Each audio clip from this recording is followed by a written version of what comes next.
like I needed an official episode, both for you guys that are here and for everyone that's not here and can't watch it and is going to have to watch it later. Because I kind of want to codify this and I kind of want to lay down a marker that represents our latest, greatest thinking on this. And, this especially applies for everybody on Copilot because now Copilot is doing a portion of your marketing for you. And you're like, okay, what am I doing with my extra time? Where should I be focusing my energy? And so, how did I get to this concept of art sales being 50-50, right?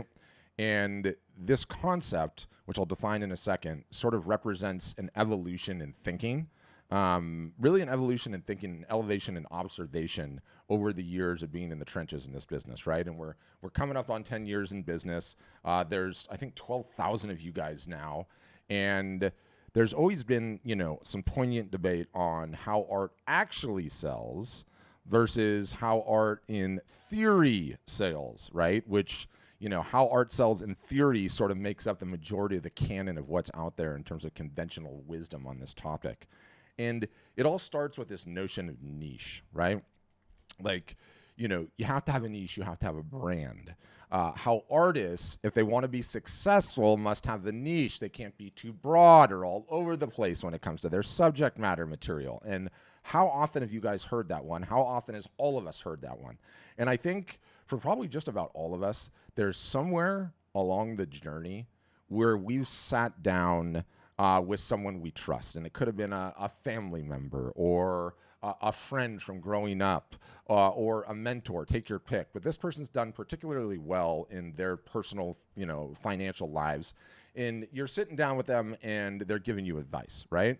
And more often than not, the advice that they always give is that you have to nail down a niche, right? That things are not quite going the way that you want them to go because you haven't nailed down a niche yet. And if you just do nail down that niche, and if you just focus on that, you're going to get the traction that you're after. You like to paint all of these various different things, all these things that creatively fulfill you and inspire you, or that you like to shoot, and you're going out and shooting this and a little bit of that. And as we look at that entire body of work, it's all over the place. There's nothing coherent through all of it. And, that's your problem, right? If you just focus, everything's going to work out for you. Everything's going to be successful. And early on in my career in doing this, I would have thought that there was a ton of wisdom in that statement. And if somebody had asked me for advice, I might even have dispensed with that very same counsel, right? But my journey through this whole thing, I found that advice can actually be unsound, on some levels dubious, and certainly not always the case. And stated another way, if this was the court, the court case right now, all rise for you must have a defined niche versus the artist of the world, I think I could suit up, walk down the aisle of the crowd, and do my lawyering on either side of the bench and make a compelling case. I think I could make a compelling case for either side of it because I have seen customers, some of you guys, in just about every stripe, every season of life, all sorts of different geographical regions of this planet, build successful art businesses being all over the place in terms of subject matter material. And not just variance in subject matter material, but, with mediums too, combinations of art, some photography, some sculpture, and everything in between. And I've also seen, artists that were about to quit with a particular subject matter material they were creating. It just wasn't working. They're like, what am I doing? This is not working. I'm going to quit this business. Then they go on to create a different type of subject matter material. That subject matter material takes off. And then 2 years later, the previous subject matter material, the one that they almost quit with, starts selling really well. And so how do you explain things like that, right? I've seen artists on this platform that have quit their day jobs, are now selling art full time, and their subject matter materials that they have on their website are so utterly, totally, and completely different. I mean, it's like vegetarians versus people that like steak so rare that they're still mooing, right? Like those are complete polar opposites, right? How in the world is something like that possible to build a successful art business with subject matter material whose target audiences are just as likely to fight each other as they would be to get along? Like how does something like that happen? And it's been through these observations that, over the years, I've spent some time reflecting on this. And, I revisit my courtroom analogy. how can both of these things be true and false at the same time? Like, how can it be that, yes, you can pick a specific niche and have a great deal of success and have that be great, but then you can also be all over the place, okay, and still have a successful art business? It's like both things can be true at the same time, and that doesn't make any sense. And that's what's led me to believe in this new sort of theory that art sales are 50-50. And they are 50% based on the quality of the art itself. Yes, the colors and the medium and how good you are with the brush and composition and what you're photographing and everything that goes into creating the art. But the other 50% is you guys. It's what makes you interesting, what makes you tick. What do you do outside of your art world that I might find interesting, that I might be able to get bonded to you, right? And stated another way, you know, those that are in my community, which are the marketing community, like to say, what if you are the brand or the niche, not the work? What if it's you, right? And I want to come at this a couple of different ways, okay? I want to come at it a couple of different ways to sort of make my point, and then we'll end with some tactical. And, you know, I alluded to earlier how art sells, okay, in the real world versus how most people think art sells, right? And I could AKA this one as why SEO is a waste of time, or why cold advertising for artists and photographers does not work. It's never worked. And how most people think art sells is that somebody wakes up one morning, says, I need to buy art. And then they go and hit the Google on the internet machine, and they type in abstract art. And then they look at some images, and boom, they buy, right?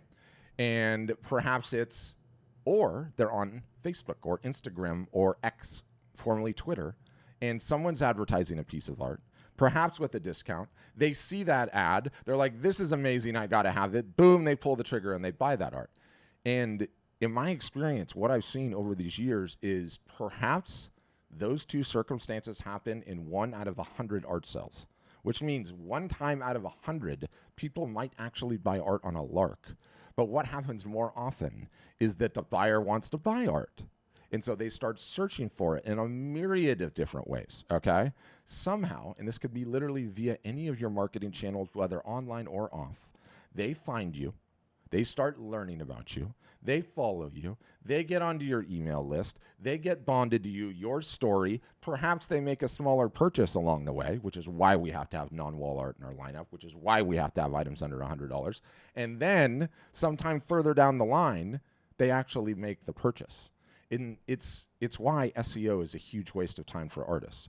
And let me just clarify this, okay, for everyone. Everyone thinks SEO is, I am just going to put a bunch of meta descriptions on my pages and on my items. Google's going to see that, and people are going to come rushing to my site. That is not what SEO is. That is like the baby step number 1 of SEO. What SEO is really is regular and consistent marketing with a different focus, in which you reach out to other websites, you reach out to publications, you do PR, you send emails, you do it day after day, week after week, month after month, year after year, trying to get links back to your site such that you rise in the search engines, okay? SEO takes a tremendous amount of time, and it doesn't work because it's not really how art sells. And it's also why cold ads don't work for selling art. I need to define cold ads. Some of you know what that is, some of you don't. We talk about all advertising as either cold or warm. Cold are ads targeted to someone that doesn't know you, has never met you, has never experienced your art, okay? Warm ads to people that have interacted, have engaged with you, do know you already. And in my 10 years of running this business, most people are like, oh yeah, you probably know this because you spend so much money on Facebook ads. Yes, I have, and that's not why I know this. You want to know why I know this? In the 10 years that I've been doing this, I have never seen an artist, whether a customer or famous ones or anyone else, continuously run advertising campaigns to sell art. Not one. I haven't seen one make it more than a year. And the reason I haven't seen one make it more than a year is because it doesn't work, because it is not an ROI positive activity. It means that you do not make money when you do it, and even the best ones can't figure out how to do it, right? And all of this is due to the fact it's just not how art sells. Art is not sold on a lark like that. They have to get to know you, okay? It's why my contention is further that it's 50% the art and 50% you, the artist, the story of the work, the story of you, right? And I was contemplating this. I was like, I've got to get some good psychological examples, okay, from psychological studies. And so I started doing some homework. And a lot of the psychology around this is sort of centered around relationships, okay? And that's what all these pieces that I'm going to quote from. But I think it makes the point because fundamentally, whether we're talking about a relationship and about whether one goes forward, whether it's friends or intimate or not, is no different than how art sales go down, right? And so I want to quote from a couple of these pieces. And I quote, "We are instinctively drawn to others with whom we share similar traits, interests, or even life experiences. Meeting someone from the same hometown who shares the same hobbies, or even has the same birthday or wristwatch, or has been shown to increase liking."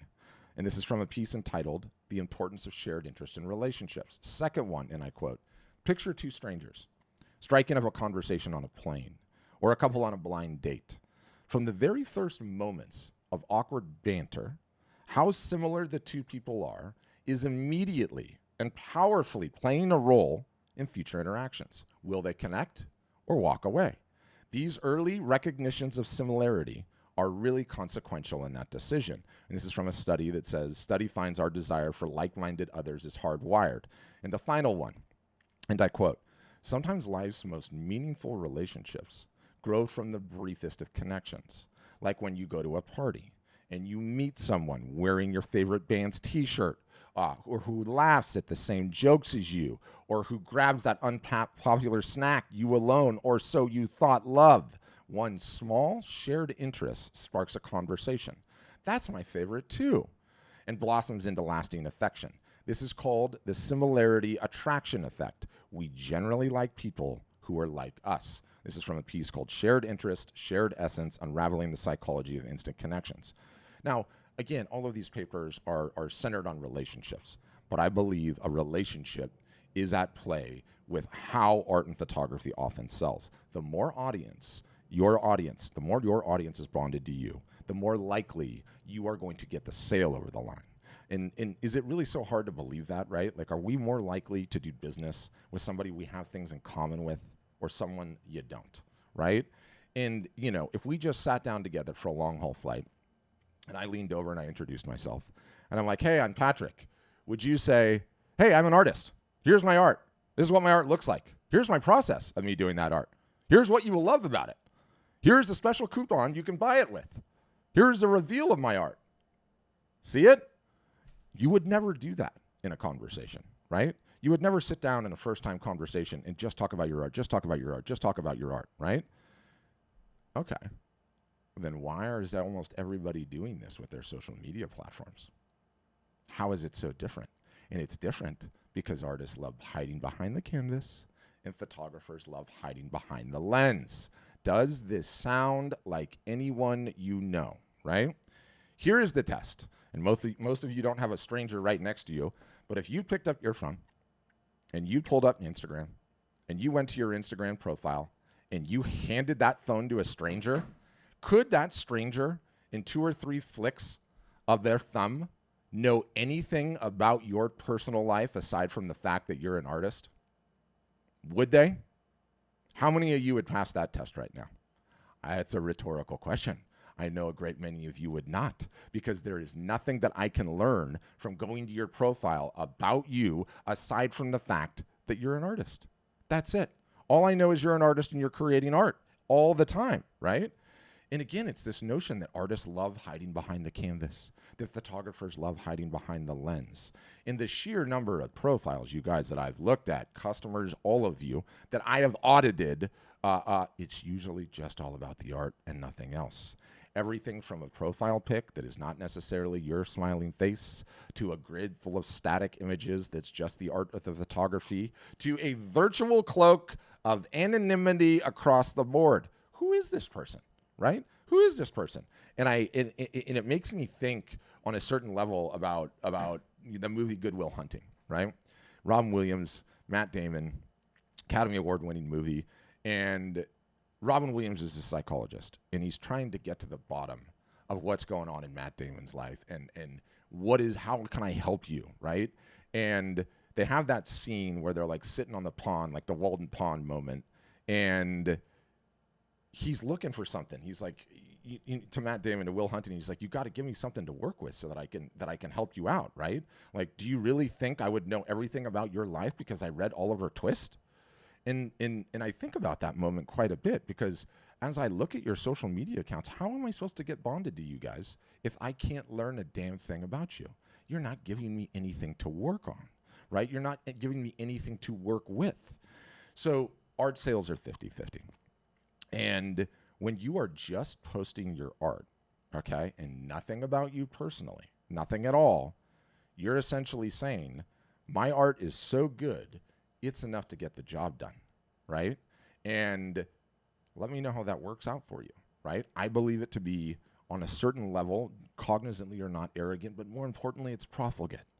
There is a reason that knights go into battles with shields, that salads come with salad dressings, that Fred Astaire's best movies had Ginger Rogers in them, right? It's the combination of the two that makes them far more effective. It'll never be as good with just the one. And so for all of you guys, what is the hardest thing to do? What is the thing that you like doing least? What is the thing that you've never been able to do consistently? It is your marketing, right? And so when I get to this notion of profligacy, it's like, when you know that is the hardest thing to do, and we're doing everything that we can to get you guys to market more consistently and teach you and encourage you and motivate you and inspire you and harass you and yell at you and all the things that we do, right? In order for your marketing to have the highest ROI that it can, in order for you to be truly, what's the right word? I don't even know what the right word, but to not be profligate, to be maximizing the opportunity of that marketing when it does work and it does reach someone, is you have to give a little bit of that other side of who you are. You have to give people the opportunity to get bonded to you. You have to give them something that is not about your art and is instead about you, such that they might strike up the conversation. They might feel more bonded. They might feel more into to who you are and what makes you tick, right? And I think this is very easy to break down to understand if we keep it in the Instagram box for the time being. Now, this applies to 100% of your marketing. I'm just going to argue it through Instagram because it's the topic du jour. It's the hot platform right now. But it applies to what you're doing on Facebook. It applies to your email marketing. It applies to your website copy. It applies to anything that you're doing in person. And I want to stop a couple of you right now, right up front, okay, telling me that your life is just not that interesting, that you just live in a small town, that you don't have interesting things going on in your life, okay? Nonsense. All of us have interesting things going on in our life. All of us have things that we're interested in that are completely different than any of the rest of us are interested in, both at the macro and at the micro. And what's amazing, you guys, what's amazing is that each and every one of those interests has a tribe that has the same interest waiting for you on these social media platforms. The audiences are just waiting there. And there are people that have interests the same as you in anything and everything across the board. You guys are all fantastically interesting. You all have fantastic, interesting things in your life. You all live in geographic areas that are totally unique to those geographic areas. Some of you are traveling all the time. There's so much there. And what I was reading in some of the psychological papers is the smaller the interest, the stronger the bond. So you have your macro interest and you have your micro interest, right? The smaller the interest, the stronger the bond. So what do I mean by that? You're a dog person. You love dogs. You have 2 dogs. Okay, fantastic, amazing. Share that, right? Share that. And you will find an audience for that. You will find a bond for that. But the more niche it goes, right? Like, I train labs because I like hunting ducks, and the labs get in the blind with me, and then they go swim out and find the ducks. The bond will be even closer the further you niche it down. And that's a powerful, powerful, thing to think about. And, I often say, like, this is the greatest time in history to ever be an artist. And really, it's the greatest time in history to ever be a marketer, because what these things and their algorithms have unleashed is absolutely staggering, okay?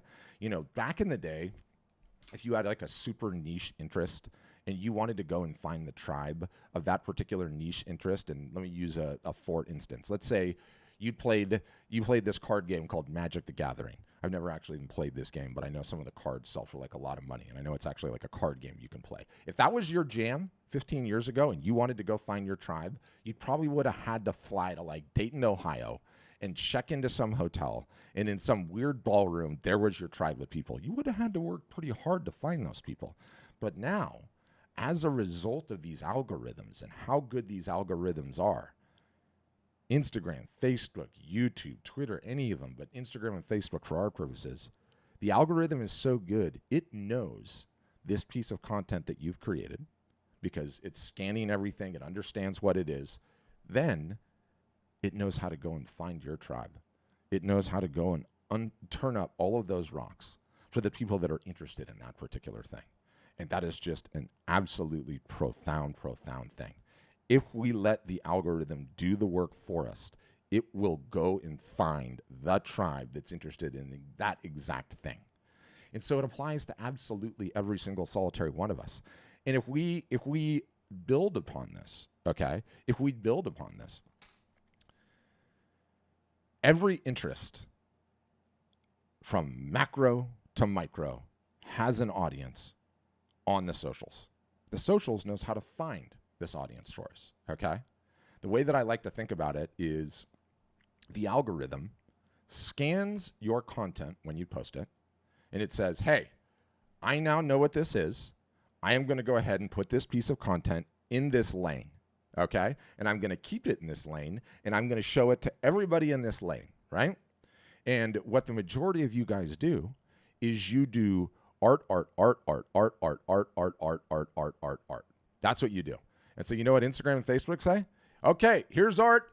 Let's route this into the lane that is all about art, right? And they just keep putting it in the same lane, in the same lane, in the same lane, in the same lane, in the same lane, post after post after post after post. Guess what? It's competitive in that lane, okay? Guess what? You've got that lane covered. You've been posting in that lane for a long time. Let's diversify a little bit. Let's diversify a little bit. So how do we diversify? We start creating content that is the antithesis of that. And do you know what that content is? Who we are, what makes us tick, what makes us interesting, what we do in our free time. And do you know what Instagram is going to do? They're going to be like, what is this? Here is something new. I am going to take this out of the art lane and I'm going to go put it in the dog lane or the foodie lane or the gardening lane or the caring for elders lane or the Christian church lane or I'm Jewish lane, whatever lane it is. And then they're going to go and show the content in that lane. Every time you share a little personal window into your world that is different than the art, the algorithm is going to show that to a different bunch of people. This is profoundly powerful. Why it's profoundly powerful is because what happens when you share the personal stuff is you are going to get more engagement than when you share the art stuff. For those of you that are doing this already, you know this to be true, okay? This whole thing is a game, you guys. The whole thing is just a game. We are trying to figure out some clever ways to leverage this magical machine and algorithm to do our bidding, okay? Do you know what all of the platforms want? They want people on their platform hanging around, having a good time, not leaving. The way that they measure that is with a metric that's a combined metric called engagement. If people are liking things, they're happy. If people are sharing things, they're happy. If people are saving posts, they're happy. If they're leaving comments, they're happy. All of that is sending signals to the algorithms that, hey, this person's really popular on this platform. People seem to really like this person's content. Do you know what I'm going to do? I'm going to go ahead and show more of their content to more people. So when we share this personal stuff, okay, when we share this personal stuff, we are now going down different lanes, getting more engagement. It is helping the algorithm. It is letting people know that you are actually something other than an artist, okay, and it is increasing our reach of our actual art. That's a super unconventional thought. Most people don't understand that. Why do I go live 25 times a week on Instagram and Facebook? Because when I do, I get a bunch of comments. which charges up my engagement, which tells Facebook and Instagram, this person's content is awesome. Go and show it to more people for free. Go and show it to more of their followers than you would ordinarily, because people seem to be really, really engaging in it. When they engage in the educational content that Art Storefronts puts out, they eventually find out we have a service to sell. When you guys start sharing a little bit more of your personal life, they are going to start seeing more of your art. You are going to be able to put yourself in more lanes on the Instagram superhighway, okay? It is an extremely, extremely powerful tactic. It is an extremely powerful way to think about what it is that you're doing, okay? What it is that you're doing. Let's keep it focused and narrow on Instagram. It's not something that we have to knock out of the park overnight, but it is something that we can all do something about today, by which I mean something that you post this afternoon, something that you post tomorrow, you know, what you're doing in Halloween this evening. And I've long said, you don't have to be a Kardashian, you guys. I don't need you to hire a camera crew. I don't need you to dress scandalously, okay, and make up drama and show a window into your family that is not completely normal, because none of us have completely normal families, let's be honest. You don't need to do any of that nonsense, but I need to know a little bit more about who you are, about what makes you tick, right? Like, Florine, do you have a scarlet macaw? I like parrots. I grew up with parrots. Do you see how it works? Like, my parents had it. She does have a scarlet macaw. Now we know Florine is a parrot person. So I could now have a conversation with Florine about the fact that I grew up my entire childhood life with Panamanian Amazon parrot.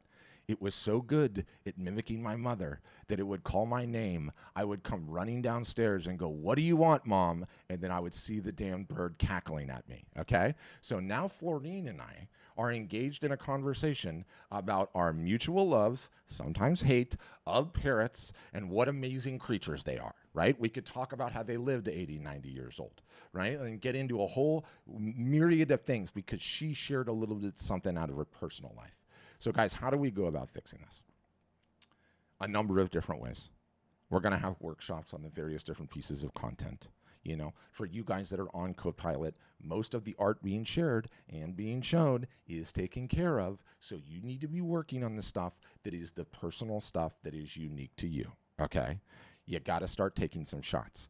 If I go to your Instagram profile and you are hiding and it is not a picture of your smiling face, that's one way to change it. If I go to the bio text in your Instagram profile and it says, "Hey, it's Patrick Shanahan, landscape photographer, available for commissions, featured in Outdoor Magazine," okay? Didn't learn anything about you there other than the fact you're a photographer. Could you simply add, "I love dogs, cold beers, my 2 kids, and my wife"? You could. You could mix a little personality in there. We've talked about this in the past. But most importantly, it comes down to the posts, by which I mean, yes, stories, by which I mean, yes, reels, by which I mean, yes, the posts themselves, the individual images, the individual videos, and the carousels, okay? Now, I don't know in a perfect world what the exact ratio is. My guess, at a minimum, it's 70-30. 70% your art, 30% about you. Okay, maybe you can get it down to 60-40. Maybe for some of you it's 50-50. But I'll tell you what, it's not. It's not 100-0. It's not 90-10. It's not 80-20. You guys have got to start posting some more personal stuff, okay? And I think an easy way to do this, an easy mental exercise for you, is what is something, ask yourself this question, what is something that I can post that has absolutely nothing to do with my art? Nothing. Ask yourself that question. What is something that I can post that has absolutely nothing to do with my art? And then I want you to start posting it. I want you guys to start thinking about a 70-30 ratio at first. I want you guys to start doing this, because what is going to happen when you start doing this is you're going to get more engagement. The algorithm is going to pick your content up and show it to your followers that were not seeing it, because you're now in a different lane, a different interest category, okay? It is now going to grow your engagement such that your regular art is going to be seen more and more and more and more. And it's just that simple. It is just that simple. Art sales are 50-50, guys. It is 50% you, 50% the work. Stop hiding behind the canvas. Stop hiding behind the lens. Okay? Trust me, I know, I know, I am. This is the pot calling the kettle black and then some. Okay. Until COVID, I never appeared on camera once. No one even had any idea what I looked like because I hated being on camera. I hated social media. I still do. But I'm contrarian. We're all trying to grow a business here. Okay. It is all a game with these damn algorithms, and we all have the opportunity to win and win way bigger than we are currently. We need to start learning a little bit about what makes you guys you, what makes you tick, what you're interested in, what you do when you're not an artist. If I can't come to your profile and learn something with 2 flicks of my thumb, you've lost. You've lost, you guys. You got to mix it up. Each one will put you on a different lane. So that's my rant on that. We will do more. I will do audits. We will talk about content that's working. Okay. Florine is going to have a conversation with her scarlet macaw. She's going to see what this bird can say and teach us about how you train a parrot to talk. All of it is good, right? All of it is good. All of you guys have these interesting niches, these interesting interest groups. So that is my rant. And I think it's a good rant because not many people are doing it. And if you guys start doing it, everything in your business will start changing immediately because the engagement is going to go up, up, up. People are going to get more bonded to you, and everyone's going to realize that art sales are 50-50 or 60-40 or 70-30. But I like 50-50 because it's got a nice ring to it. Nice ring to it. All right, Juan, I need a few minutes to recoup my voice. Will you take the first couple of questions? Yes, for sure. Alrighty, let's get started with Florine.